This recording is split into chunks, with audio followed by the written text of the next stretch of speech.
മീഖാ പ്രവചനത്തിൻ്റെ 2-ാമത്തെ അധ്യായത്തിൻ്റെ 12, 13 വാക്യങ്ങൾ, 4-ാം അധ്യായത്തിൻ്റെ ആദ്യത്തെ 5 വാക്യങ്ങൾ, 5-ാമത്തെ അധ്യായത്തിൻ്റെ 4ഉം 5ഉം വാക്യങ്ങൾ എന്നിവ ക്രിസ്തു ലോകം മുഴുവൻ അടക്കി വാഴുന്ന നീതിപൂർവമായ ഭരണത്തെപ്പറ്റി പഴയ നിയമത്തിൽ കാണുന്ന ഏറ്റവും ശ്രദ്ധേയമായ വിവരണങ്ങളാണ്.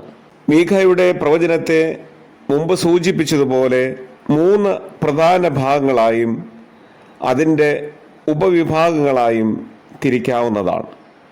ആദ്യത്തെ ഭാഗത്ത് ന്യായവിധിയെക്കുറിച്ചുള്ള പ്രവചനം, അതായത് 1-ാമത്തെ അധ്യായം മുതൽ 3-ാമത്തെ അധ്യായം വരെയുള്ള ഭാഗം. അതിൽ ജനത്തിൻ്റെ മേൽ വരുന്ന ന്യായവിധിയെക്കുറിച്ച്